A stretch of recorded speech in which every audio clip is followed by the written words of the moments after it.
मुझे भी smart value मिला था एक अनजान इंसान के माध्यम से। और उस वक्त मेरी स्टडी मैंने 11th ही कंप्लीट किया था, 12th जैसे ही एंटर किया ही थे तो मैंने मथुरा से भरतपुर हम काउंसलिंग देखने गए थे और मुझे वो चीज़ बहुत अच्छी लगती थी जो अपने डिस्ट्रिक्ट से दूसरे डिस्ट्रिक्ट जाते हैं, मतलब अच्छा लगता है कि अरे वाह वो वहाँ काम करते हैं। तो वही शौक से हम भी काउंसलिंग देखने गए थे कि कुछ करने के लिए मिल जाएगा। लेकिन जब मैंने देखा कि काउंसलिंग को पूरी चीज़ों को समझा और देखा कि यहाँ से किसी ने स्कूटी लिया, किसी ने बाइक लिया, किसी ने कुछ लिया, किसी ने कुछ लिया, तो वहाँ से मुझे भी जुनून आया कि जब इतने से एज में इतने सारे लोग कर सकते तो हम क्यों नहीं कर सकते। वहाँ से जो अमाउंट पता चला 13,755, उसके लिए घर पे आके बहुत जिद किया और मेरे घर में इतना पैसा नहीं था, मेरी मम्मी कहीं काम करती थी, वहाँ से वो पैसा लेके मेरा एडमिशन कराया और एडमिशन लेके मैंने काम करना स्टार्ट कर दिया। भरतपुर में मेरा कोई भी मतलब सभी अनजान थे, कुसुमा मैम, नरेंद्र सर, मतलब अनजान के माध्यम से स्टार्ट किया था। तो वहाँ मैंने डर के ट्रेनिंग स्टार्ट की कि मेरा पैसा फंस नहीं जाए, डूब नहीं जाए, कोई भी यहाँ पे अपना नहीं है, फंस जाएगा तो मम्मी दोबारा पैसे नहीं देंगी। लेकिन जैसे मैंने वहाँ इंट्रोडक्शन लिया, कंपनी के बारे में जाना कि कंपनी इतनी साल कंप्लीट कर चुकी है, इतने लोग यहाँ काम कर रहे हैं, तो मुझे हल्का हल्का बिलीव होने लगा कि जब इतने लोग कर रहे हैं तो कहीं ना कहीं हम सही जगह है। फिर मैंने वहाँ पे देखा कि वाई मेरा कराया गया कि यहाँ से हम मोबाइल फोन ले सकते हैं, स्कूटी ले सकते हैं, लैपटॉप ले सकते हैं, कार ले सकते हैं, घर ले सकते हैं, बहुत सारी चीज ले सकते हैं। लेकिन जिस वक्त मेरे बेसिक ट्रेनिंग कराई जा रही थी और मुझे बेसिक ट्रेनिंग जिन्होंने कराई तो मैंने देखा कि मुझे इतनी सारी चीज तो लिखा दी गई है, लेकिन जिन्होंने वो बेसिक ट्रेनिंग कराई थी उनके पास कोई इतना सा मोबाइल था। तो मुझे थोड़ा सा मतलब लगा कि हम कहीं फंस गए हैं, क्योंकि बिलीव का नहीं हुआ। लेकिन फिर भी मैंने सोचा कि मैंने पैसा लगाया है कि मुझे करना है, कि इतना पैसा मुझे निकाल के मम्मी को देना, इतना मैंने लगा दिया, नहीं तो मम्मी जीवन में मेरे पे कहीं भरोसा नहीं करेंगी। फिर उसी के बेमन से मैंने 2 महीने काम किया और उसी पल में मैंने देखा कि जिन्होंने मुझे ट्रेनिंग कराई थी उन्होंने स्कूटी ले लिया। तो मेरे अंदर एक विश्वास जागा, मैंने बोला जितने सपने यहाँ लिखाए गए हैं इसका मतलब ये ऐसे लिखाए नहीं गए, ये सपने 1 बाय 1 करके कंप्लीट होंगे। और जिन्होंने लिया है मतलब उन्होंने भी स्मार्ट वैल्यू से किया है और मेरी आंखों के सामने उन्होंने स्कूटी लिया, तो मुझे एक बिलीव जागा कि जब ये कर सकते तो हम भी कर सकते हैं। तो बस उन्हीं की ट्रेनिंग से, उन्हीं का हाथ पकड़ के और उन्हीं का लाश पर मान के मैंने काम किया स्मार्ट वैल्यू के अंदर। और उस घर से बिलोंग करते हैं क्योंकि जिस घर में मैंने कभी साइकिल भी नहीं देखी थी, तो वो ड्रीम मुझे सच में उनके लिए मुझे काम करना बहुत अच्छा लगा। और मैंने एक ही चीज बोली कि इन सब चीजों के लिए मुझे जो भी करना पड़े, जैसा करना पड़े हम करेंगे, लाश पर मानेंगे। और जैसे कि भैया ने बताया कि वो नवरात्रे का टाइम चल रहा था, तो मेरा भी गोल सेट लिखाया गया था कि मुझे भी अपना 6 महीने के अंदर स्कूटी लेना है।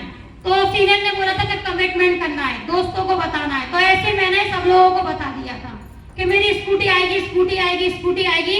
और वो फर्स्ट नवरात्रे पे सब लोग मेरे से बोलने लगे कहाँ है तेरी स्कूटी, मतलब सब लोग चिढ़ाने लगे कि तेरी स्कूटी नहीं आई, स्कूटी नहीं आई। तो मुझे बहुत ऐसा लगा अंदर से कि शायद अब हो नहीं पाएगा। लेकिन फिर मैंने और अच्छे से काम किया, क्योंकि मेरे सीनियर लोग बोलते थे जो लोग जितना बोलेगा उतना ही जल्दी आएगा। तो उनकी बातें मुझे बुरी नहीं, अच्छी लगने लगी। मैंने बोला बहुत जल्दी आने वाला है। और उसी के पल देखिए जो मेरा गोल सेटिंग था वो कंप्लीट तो नहीं हो पाया, लेकिन 6 महीने में फिर से नवरात्रे आया। मैंने अपने दम पे स्मार्ट वैल्यू की वजह से 1 लाख का स्कूटी अचीवमेंट करा। इसी सिस्टम से मैंने अभी लेटेस्ट में पहले 23,000 का मोबाइल लिया था, अभी भी 23,000 का मोबाइल लिया, 2 मोबाइल स्मार्ट वैल्यू से हो पाया। और नेक्स्ट बचपन से लैपटॉप का मेरा बहुत शौक रहता था। जब भी बैंक में जाते थे किसी को लैपटॉप चलाते देखते तो ऐसा लगता था कि शायद वीआईपी इंसान लैपटॉप चला सकता है। लेकिन स्मार्ट वैल्यू में आके पता चला कुछ नहीं है, पैसा कमाओ और लैपटॉप भी हम ले सकते हैं। तो स्मार्ट वैल्यू की वजह से इसी सिस्टम से मेरा 40,000 का डेल का लैपटॉप भी हो पाया। बहुत सारी जगह घूमने का मौका मिला, चाहे झांसी हो, चाहे पटना हो, चाहे ग्वालियर हो, चाहे गोवा हो। सिस्टम से पहले लगता था कि कभी गोवा, मतलब मैंने कभी सोचा भी नहीं था कि हम गोवा हो पाएंगे। लेकिन आज स्मार्ट वैल्यू की देन है और अपलाइन की देन है कि आज गोवा घूमने का मुझे मौका मिला। और सिस्टम से पहले जब देखते थे रेस्टोरेंट के अंदर, मतलब पेटीज खाने के लिए, समोसा खाने के लिए भी सोचते थे, क्योंकि रेस्टोरेंट में जब घुसेंगे तो वही समोसा 25 और 30 रुपए का आएगा, तो दुकान से खा लेते थे। लेकिन आज स्मार्ट वैल्यू की वजह से चाहे 5 स्टार होटल हो और गुड़गांव में हयात जैसे होटल में घूमने का मौका मिला, तो जरूर स्मार्ट वैल्यू की चैनल जिंदगी का सबसे बड़ा मूवमेंट, क्योंकि आज से 9 साल पहले मेरे फादर थे जो कि छोटी सी उम्र में छोड़ के चले गए थे। जब बच्चा छोटा होता है ना तो बहुत सारे ड्रीम्स हो जाता है कि मेरे पिता हैं इसलिए, तो बचपन में हमारे बहुत सारे ड्रीम सपने मतलब खत्म हो चुके थे। उम्मीद नहीं थी कि कुछ वहां से हो पाएगा कि नहीं हो पाएगा, लेकिन वो है या नहीं है, और जिंदगी में उसने जरूर अपना अच्छा काम किया होगा जो मेरे को लाइफ में स्मार्ट वैल्यू देके वो चला गया। और स्मार्ट वैल्यू की वजह से जो मैंने कभी नहीं सोचा था ना, इतना बिगेस्ट अचीवमेंट जो कि 8.5 लाख की टाटा की पंच कार इस स्मार्ट वैल्यू की वजह से ले पाएगा। स्मार्ट वैल्यू देगा।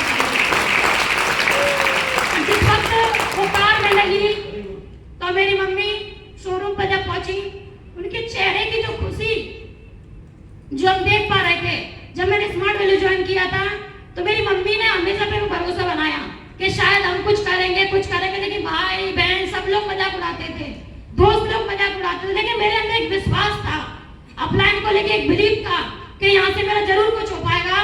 बस मैंने लगन से काम किया, कभी आज तक किसी की बातों में नहीं आए, और अच्छे से जैसे अपलाइन ने बोला वैसे करते चले गए। और वही दिन स्मार्ट वैल्यू जब मैंने कार ली तो मेरी मम्मी के चेहरे पे वो खुशी वो अलग लेवल की थी, जो अंदर से रियल खुशी उसने दी।